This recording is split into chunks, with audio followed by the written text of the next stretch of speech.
Salut à tous, bienvenue dans ce nouveau Mag Éco. NRS, premier fournisseur de gaz à Strasbourg et dans le Bas-Rhin sur 89 communes. C'est l'actualité de la semaine. Le groupe ES a racheté NRS. C'est une première en France, un opérateur commercial unique et c'est à Strasbourg que ça se passe.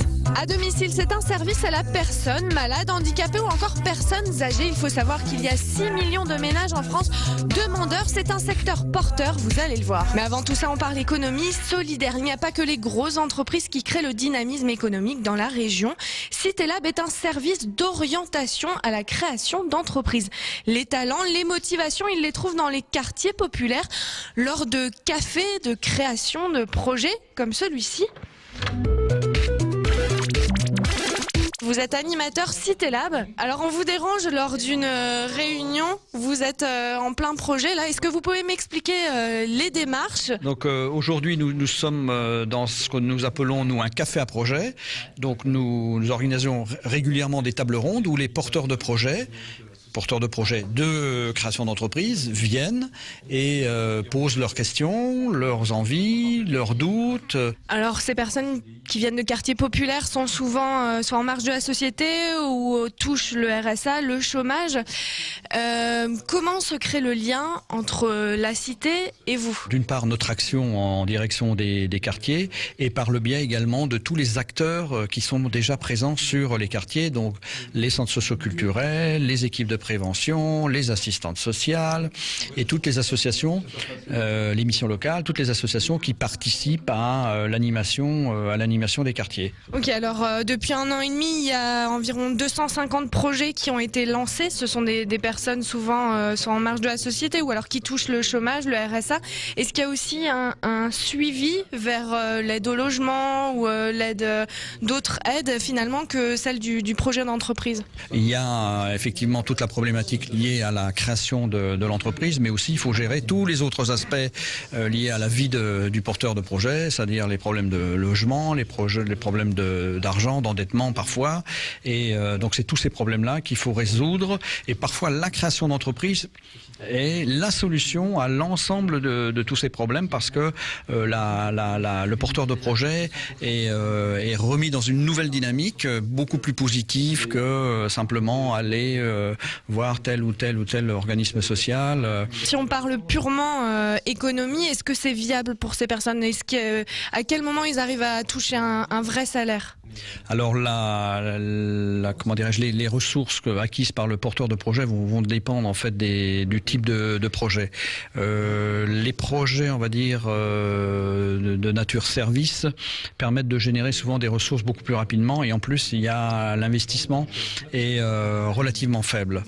A contrario, les projets de type commerciaux là nécessitent souvent beaucoup plus d'investissement parce que souvent il faut trouver un local et acheter un fonds de commerce, même si souvent les fonds de commerce ne sont pas forcément onéreux. La montée en ressources, la montée en croisière, elle va dépendre du type de commerce.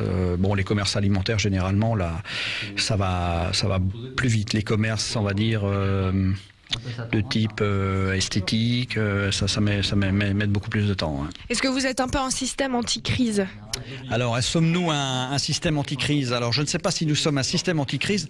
En tous les cas, quand on écoute les porteurs de projets, on est toujours étonné de l'envie d'avancer, de la créativité, de l'inventivité qu'ont ces porteurs de projets. Alors, si on veut bien leur donner un petit coup de main, si on veut bien leur prêter une oreille attentive, alors effectivement, parmi ces porteurs de projets, il y a des éléments, on va dire, anti-crise. À domicile, c'est un service d'aide à la personne. Il y a à peu près 150 agences en Alsace. Il faut savoir qu'en France, c'est 6 millions de ménages qui sont en demande de ce type de service. Le secteur est en expansion. Regardez, c'est un reportage de Claire Schaffner. Comme à l'hôpital, mais à la maison, cet homme atteint d'un cancer peut rester chez lui entouré d'une équipe d'infirmières et d'Estelle, auxiliaire de vie pour à domicile. Elle vient ici 3 heures par jour pour aider le patient avec sa toilette et ses repas. Le week-end, son épouse est présente, que la semaine, elle travaille, donc assez difficile de pouvoir s'occuper de son mari en travaillant. Donc il lui faut une relève, donc la relève c'est moi. Une relève proposée par À Domicile, basée dans le centre de Strasbourg. D'abord spécialisée dans le ménage et la garde d'enfants, l'entreprise s'est diversifiée. Elle s'est lancée dans le maintien à domicile de personnes âgées l'année dernière. Le secteur est en essor. D'ici 2020, près de 2600 emplois devraient être créés en Alsace. Beaucoup de seniors qui sont voués à vivre de plus en plus longtemps et des politiques gouvernementales qui visent justement à favoriser le maintien à domicile. Donc là, les places en maison de retraite sont moins nombreuses que les demandes, je pense. Et effectivement, il y a beaucoup de personnes qui souhaitent rester à domicile le plus longtemps possible. Le fondateur d'À Domicile, c'est Joël Cholet, qui a ouvert sa première agence il y a 6 ans. Aujourd'hui, il est à la tête d'un groupe de 3800 salariés répartis dans toute la France. Je l'ai créé suite au plan Borloo qui a priori allait offrir des possibilités aux entrepreneurs de rentrer sur ce marché qui devenait solvable. J'ai eu l'idée effectivement de quitter le groupe où je travaillais pour créer ma propre entreprise sur un modèle qui nous est propre, qui est d'avoir à chaque fois dans chaque ville un gérant associé à domicile qui développe les services et qui crée surtout son emploi et son entreprise avec nous. À Domicile, c'est désormais 110 agences réparties dans toute la France. Depuis quelques mois, le concept a même été créé en Belgique et Joël Cholet espère désormais s'implanter en Suisse et au Québec. NRS, premier fournisseur de gaz à Strasbourg et dans le Bas-Rhin sur 89 communes. Nous sommes dans leurs locaux. Aujourd'hui a été annoncé officiellement le rachat d'NRS par le groupe ES. Donc il y aura d'un côté le gaz, de l'autre l'électricité. Il y a une volonté derrière de créer un opérateur unique. Bonjour Olivier Bitz, vous êtes le président du groupe du réseau GDS. Alors quelle est cette volonté de créer un opérateur commercial unique ? Le marché de l'énergie a été totalement libéralisé ces dernières années. Aussi, faut-il que NRS Gaz de Strasbourg prenne la mesure de tous ces changements et puisse s'adosser à un groupe industriel puissant pour lui permettre de lutter contre cette concurrence. C'est le sens du rapprochement entre NRS Gaz de Strasbourg et le groupe ES. C'est pour constituer un pôle local et public de l'énergie. Ok, alors il faut rappeler qu'NRS, c'est 205 millions d'euros de chiffre d'affaires, à peu près 108 000 clients divisés entre particuliers et professionnels. Depuis 2004, la concurrence a été ouverte. Vous avez une dizaine de concurrents sur le marché du Bas-Rhin. Qu'est-ce que va être l'avantage, le bénéfice pour NRS d'être dans le groupe ES? L'avantage, c'est de pouvoir s'appuyer sur un groupe puissant, un groupe à la fois ancré ici, dans le Bas-Rhin, à Strasbourg, un groupe également avec des capitaux publics. C'est extrêmement important que l'énergie reste dans le secteur public. Donc NRS va pouvoir s'appuyer sur la force de frappe d'un grand groupe, sur des capacités d'achat extrêmement importantes pour rendre le meilleur service à nos clients, qu'il s'agisse des particuliers ou des entreprises. Ok, alors une telle session entre fournisseurs et réseaux, c'est une première en France. Pourquoi à Strasbourg? C'est possible à Strasbourg parce que d'abord nous avons ici avec le groupe ES un groupe public et local, donc il n'y a pas de crainte particulière et donc nous pouvions céder 100%. Mais c'est vrai qu'une cession à 100%, la séparation totale entre les réseaux et le commercialisateur, c'est quelque chose d'unique en France aujourd'hui, mais c'est quelque chose qui va dans le sens de l'histoire et qui est inscrit dans les directives européennes. Ok, alors le changement d'actionnaire sera valable dès avril 2012, c'est ça? Je sais que beaucoup de vos clients ont posé de nombreuses questions. Les avantages finalement pour eux, est-ce qu'il y aura une mutualisation des services pour un opérateur unique? Le gros avantage, c'est surtout qu'NRS Gaz de Strasbourg va pouvoir s'appuyer sur un groupe extrêmement fort qui a une politique d'achat beaucoup plus importante. Ici, nous avons 2 personnes qui achètent du gaz à NRS Gaz de Strasbourg.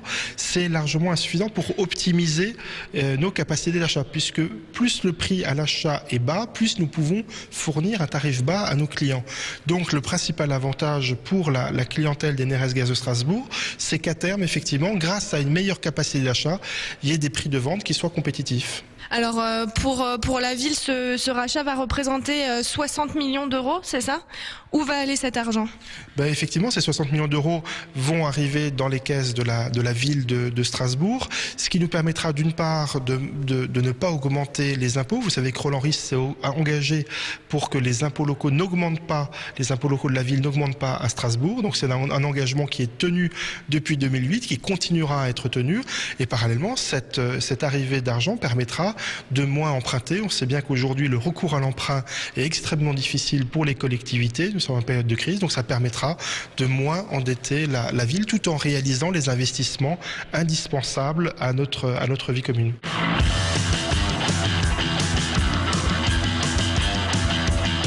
NRS, c'est aussi une soixantaine de salariés. Alors le groupe ES a promis qu'il reprendrait à 100% les salariés. Bonjour Marguerite Muller, vous êtes représentante du personnel. Alors pas de licenciement, pas de mutation non plus. Est-ce que vous y croyez? Oui. On a tout fait pour. On a eu des engagements forts de la part de monsieur Bruno Fiot, directeur général de l'électricité de Strasbourg. Et c'est sur cette base-là que nous avons donné notre accord. Pour l'instant, ce n'est que l'actionnaire qui change pour NRS. Bien évidemment, il y aura une mutualisation des services, mais il y aura également des groupes de travail avec des personnes sur le terrain qui vont pouvoir dialoguer avec les responsables à la fois d'électricité de Strasbourg et d'NRS pour que l'organisation se fasse au mieux. Qui dit changement d'actionnaire dit mutualisation des services. Est-ce que ça va être le cas pour NRS et le groupe ES? Comment va s'organiser finalement la fusion des deux? Alors, pour l'instant, il n'y a pas de fusion. Bien évidemment, il y aura vraisemblablement une mutualisation des services, mais ça se fera au travers de groupes de travail et donc au fil de l'eau. Un technicien en électricité et un technicien en gaz, à mon avis, n'est pas payé de la même manière. Comment vont être revus les salaires? Il y a une grille de salaire nationale. Donc après, c'est une question de qualification, mais c'est en fonction des métiers et en fonction de cette grille de salaire. Donc je pense que tout le monde trouvera son compte. C'est la fin de cette émission. Vous pouvez la retrouver entièrement sur le site www.alsace20.tv. La semaine prochaine, vous retrouverez Kevin Drouin pour Alsace et vous. Merci de votre fidélité. À bientôt.